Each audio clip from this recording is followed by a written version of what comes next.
ہمارے بابا بچپن میں واقعہ سناتے تھے کہ ایک صاحب کو جوش آیا سخاوت کا، ایک صاحب کو جوش آیا سخاوت کا، بابا ایسی ایسی باتیں سناتے تھے بہت یاد آتی ہیں. تو سخاوت کا جوش آیا، اس نے جا کر کہ بھئی کسی کو پتہ نہ چلے کسی گھر میں جا کر پیسے دے دیے. صبح محلے میں بات گونج گئی کہ پتہ نہیں کوئی نالائق اور الو آیا تھا، اس نے بدکار عورت کے گھر میں جا کر پیسے دے دیے. اس کا تو دل ٹوٹ گیا، یہ میں نے کیا کر دیا، بدکار گھر کے اندر عورت کو جا کے پیسے دے دیے. دوسری رات کو پھر نکلا، رئیس تھا، کسی کے گھر میں پیسے دے دیے جا کر. دوسرے دن پھر محلے میں بات شروع ہو گئی کہ بہت ہی کوئی الو نمبر 1 کوئی آیا ہے اور اس نے جا کے ڈاکو کے گھر میں جو ہے وہ پیسے دے دیے. اب تو اس کی حالت بالکل اب تو ختم کا، اب تو کچھ بس اب بچا ہی کچھ نہیں. تیسری دفعہ عربی کا جمع 3 کا ہوتا ہے، تیسرے دن پھر جا کے کسی کے گھر میں جا کر دے آیا. صبح پتا چلا کہ بہت بڑا مالدار ہے اور کنجوس نمبر 1 ہے، اس کو جا کے دے آیا. اب اس نے رونا شروع کر دیا کہ اب کیا کیا جائے. 2-3 دن تک بیچارہ روتا رہا. دل میں آواز آئی، ہوتا ہے نا الہام، دل میں آواز آتی ہے بغیر حروف کے کہ ان گھروں کے جا کے چکر تو بھی تو لگا کرا تو یہ سخی کے گھر پہ گیا، کنجوس مکھی چوس تو لائن لگی ہوئی ہے وہاں. کہ یہ لائن کس بات کی ہے؟ کہ پتہ نہیں کوئی پاگل آدمی اس کو اگر پیسے دے گیا بڑی رقم، تو یہ رقم جب اس کو ملی اور رونے لگا کہ اللہ یہ آدمی کتنا نیک ہے جو چھپ کر اتنی بڑی رقم دے گیا اور میں بدماش نمبر 1 ہوں جو سانپ بن کر بیٹھا ہوا ہوں، مر نہ جاؤں، میرے مرنے کے بعد میری اولاد صدقہ زکات تھوڑی دے گی. جب مجھے اپنی جان سے پر رحم نہیں ہے تو میرے بعد میری اولاد تو ایک دوسرے کے اندر ٹوٹ کے ختم ہو جائے گی. کہ اس نے منہ کھول دیا تجوری کا. اب یہ کہا یا اللہ آپ کا شکر ہے، آپ کا احسان ہے. سب آدمی نقل نہیں کریں گے اس بات کی. یہ نصیحت کے لیے ہوتا ہے کہ کسی کو بدگمان مت کرو، حقیر مت سمجھو. آگے گیا جناب، وہ پتہ کرتے کرتے گیا جناب، ڈاکو کا پتہ چلا تو پتہ چلا ڈاکو ہے ہی نہیں. کہاں گیا؟ کہ 3 دن سے مسجد میں بیٹھا ہوا رو رہا ہے. تو بھائی پوچھا کیا ہوا؟ کہ پتہ نہیں کون دے گیا. تو میرے دل میں خیال آیا کہ اللہ آپ اس طرح بھی رزق دیتے ہیں تو میں ڈاکے مار کے کسی کی بد دعا کیوں لوں. سیدھا میں اللہ والے کے پاس گیا، اس نے 4 شرائط کے ساتھ توبہ مجھے بتائی. تو اس کے بعد سے میں نے جتنا جو لوٹانا تھا لوٹایا، باقی معافیاں مانگی. خدا کی قسم تو سجدے میں مزہ ہے، بادشاہت میں مزہ نہیں ہے. میں تو اس شخص کے لیے روزانہ دعائیں کر رہا ہوں جس کی وجہ سے مجھے ہدایت ملی. اس کو پتا کر کے جب پہنچا تو بدکار عورت کی جگہ پر تالا لگا ہوا ہے. کہ یہ کہاں چلی گئی؟ کہ اس کو کسی نے پیسے دیے تو اس نے سوچا کہ وہ جو مولوی نے بتایا تھا نا کہ جس کا جو رزق لکھا ہے خدا کی قسم وہ مل کر رہے گا. حدیث پاک کا مفہوم ہے کہ موت نہیں آئے گی جب تک اس کے نصیب کا اس کو رزق نہ مل جائے. معلوم ہوا رزق کی رفتار موت سے تیز ہے، اور جاندار کو موت نہیں آئے گی جب تک کہ اس کے نصیب کا اس کو رزق نہ مل جائے.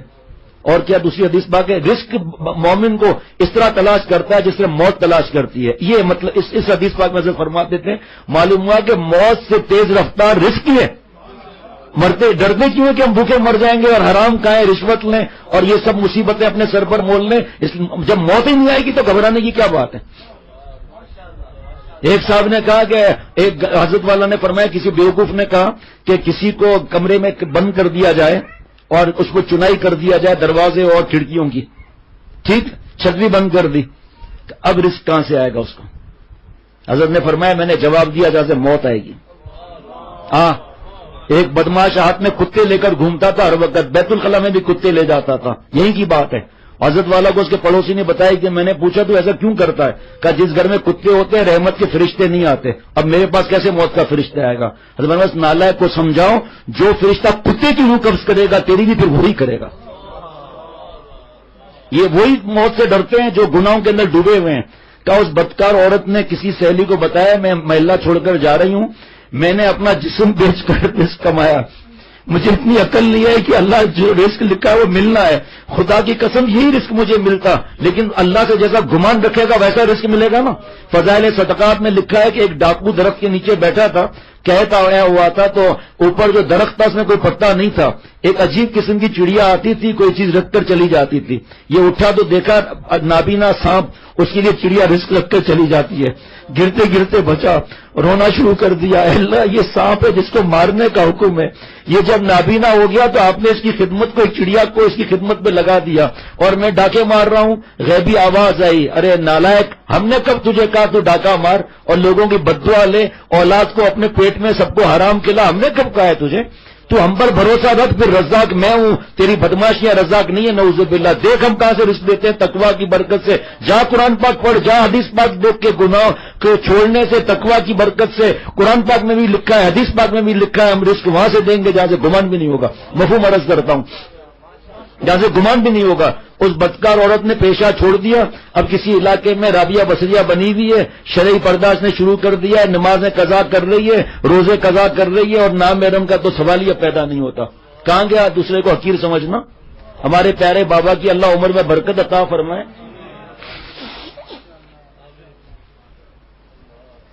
ایک آدمی ڈاکہ مارتا تھا، ایک دن اللہ والے کو پکڑ لیا، تو اللہ والے نے کہا کس کے لیے کرتا ہے نالائق؟